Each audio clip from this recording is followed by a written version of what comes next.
독서는 인간의 성장과 삶에 큰 영향을 미치며 새로운 분야의 정보를 습득할 수 있게 해주며 이를 통해 통찰력과 사고력을 키울 수 있습니다.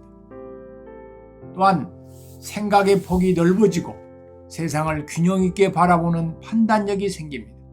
자신만의 고정관념에서 탈피하여 다른 사람의 견해를 통해 자신의 가치관을 넓힐 수 있습니다.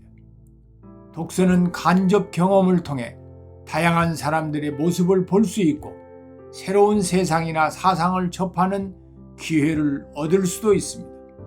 독서를 통해 풍부한 정서와 감수성을 키울 수 있고 무엇보다도 인간에 대한 이해가 깊어져 인격 수양의 길이 됩니다. 독서는 모든 사람의 가치와 잠재 능력을 존중해주며 내면의 소리를 찾고 고정관념에서 벗어나 창조적인 발상을 할 수 있는 원동력을 갖게 합니다. 키 큰 사람이 거인이 아니라 생각이 큰 사람이 거인이에요. 결국 사고가 확장되며 유연해지는 삶의 비결은 독서라는 것을 깊이 인식해야 합니다. 노벨상 수상자들은 분명 한 시대의 천재들입니다. 그러나 불멸의 인문 고전을 남긴 진정한 천재들과 비교하면 그들은 기껏해야 머리가 조금 좋은 사람들에 불과합니다. 만일 앞으로 10년 동안 매일 2시간 이상 위대한 인문 고전을 남긴 진짜 천재들에게 개인 지도를 받는다면 우리는 어떻게 될까요? 인문 고전은 인류의 역사를 새로 쓴 진정한 천재들이 자신의 모든 정수를 담아 놓은 책입니다. 인문 고전은 문학, 역사, 철학을 말하며 수백 년 동안 시대의 최고의 지성을 가진 천재들이 인간의 희노애락을 기록하여 인간의 위대함과 인간의 악함과 인간의 한계를 알게 하여 수많은 사람들의 삶을 위대하게 변화시키고 감동시키고 공감을 얻었던 책들입니다. 사람들이 쓴 책으로도 사람들이 이렇게 큰 영향을 받고 천재로 성장하는데 하물며 성령으로 감동된 사람들을 통해 하나님의 쓴 책을 읽으면 어떻게 되겠습니까? 성경을 읽으면 읽는 만큼 인생이 위대해짐을 수많은 사람들의 삶이 입증했습니다. 성경을 반드시 읽어야 하는 이유가 있습니다. 모든 책은 사람이 썼지만 성경은 하나님이 쓰신 책으로 책 중에 책입니다. 성경은 수세기 동안 수많은 사람들에 의해 하나님의 말씀으로 검증된 진리이며 역사의 주체였습니다. 모든 책은 성경을 통해 지혜와 해답을 얻었고 성경은 모든 책의 오판입니다. 성경을 알지 못하고는 모든 책의 의미를 깨달을 수 없습니다. 성경을 통해 하나님의 사랑을 알아야만 인생을 알게 되고 성경을 통해야만 인간의 죄됨과 죽음의 원인을 알게 됩니다. 인간을 죄와 고통과 죽음의 늪에 빠뜨려 허우적거리게 하는 사탄의 역사를 알아야 인생의 어려운 문제의 답을 얻게 됩니다. 우리는 성경을 통해서만 내가 어디서 왔으며 내가 무엇을 위해 어떻게 살아야 하며 내가 어디로 가는가를 알 수 있고 우주 만물을 창조하신 분이 누구이며 우주 만물을 다스리는 절대 주권자가 누구인가를 알 수 있습니다. 우리는 성경을 통해서만 죽음이 끝이 아니라 영원한 세계의 시작임을 알 수 있고 왜 불행이 반복되는가를 알 수 있습니다. 성경을 하나님의 말씀으로 믿지 않고는 결코 행복할 수도 성공할 수도 없습니다. 성경을 하나님의 말씀으로 믿는 만큼 행복하고 성경을 하나님의 말씀으로 믿고 행하는 만큼 성공적인 삶을 살게 될 것입니다. 성경은 셀 수 없을 만큼 수많은 사람들과 국가와 역사가 하나님의 말씀으로 검증한 진리입니다. 이 진리를 믿지 않는 한 행복할 수 없습니다. 수많은 책을 읽었어도 성경을 읽지 않았다면 아직 정말 필요한 책을 읽지 않은 것이고, 아무런 책도 읽지 않았다 할지라도 성경을 읽었다면 많은 책을 읽은 것입니다.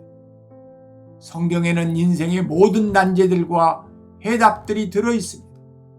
세상의 책들은 우리가 어떻게 살아야 할 것인가를 말하지만 우리가 어떤 존재이며 어디로 가는가를 말하지 못합니다. 우리가 누구인지를 바르게 모르는데 우리가 어떻게 바르게 살 수 있으며, 우리가 어디로 가는지를 바르게 모르는데 우리가 어떻게 행복하고 성공적인 인생을 살 수 있겠습니까? 성경을 읽는 가장 큰 이유는 하나님의 십자가 사랑을 알기 위해서입니다. 나를 구원하기 위해 자신의 아들을 십자가에 못 박은 하나님의 십자가 사랑을 알아야 사랑이신 하나님과 소통할 수 있고 하나님의 사랑을 느낄 수 있으며, 하나님의 십자가 사랑을 아는 사람만이 이웃을 진심으로 사랑할 수 있습니다. 성경은 바로 사랑의 위대함을 깨달은 사람들이 성령의 감동으로 사랑을 위해 기록한 책입니다. 사랑을 아는 사람이 천재입니다. 사랑을 실천하는 사람이 위대한 인물입니다. 예수님은 사랑 때문에 영광 보좌를 버리고 이 땅에 올 수 있었고 십자가를 질 수 있었으며 사랑 때문에 부활하실 수 있었습니다. 예수님은 사랑을 위해 성령으로 우리 안에 오셨습니다. 예수님은 우리 안에 오셔서 사랑의 위대함을 알게 하고 우리에게 사랑을 고백하고 우리에게 사랑할 때의 행복을 말씀하고 계십니다. 그런데 성경은 사람이 쓴 것이 아니라 성령님이 쓰신 책이기에 우리들의 머리로는 이해할 수 없고 깨달을 수 없어 반드시 성령님과 함께 읽어야 합니다. 혼자서 읽으면 100번 읽어도 그 깊이와 높이를 알 수 없습니다. 성령님께서 조명해 주시고 깨닫게 해주셔야만 믿어짐으로 성령님께 계속 도움을 청하며 읽어야 함을 명심하시기를 바랍니다. 여섯째, 인생의 성공자들은 하나님의 말씀을 쥐하로 묵상합니다. 하나님은 여호수아에게 형통한 삶을 살 수 있는 비결을 하나님의 말씀을 쥐하로 묵상하면 내 길이 평탄하고 형통하리라 했습니다. 시편 1편은 시편 전체의 서론격인데 시편을 정의하여 복 있는 사람은 악인의 꾀를 따르지 아니하며 죄인들의 길에 서지 아니하며 오만한 자들의 자리에 앉지 아니하고 오직 여호와의 율법을 즐거워하여 그의 율법을 쥐하로 묵상하는도다. 그는 시냇가에 심은 나무가 철을 따라 열매를 맺으며 그 잎사이가 마르지 아니함 같으니 그가 하는 모든 일이 다 형통하리로라고 말씀하셨습니다. 핵심은 율법을 쥐하로 묵상하라는 것이며 말씀을 묵상하면 그가 하는 모든 일이 다 형통하리라는 것입니다. 묵상이란 말씀을 반복하여 읊조리며 하나님의 마음을 헤아리는 것입니다. 말씀이 지혜요, 말씀이 능력입니다.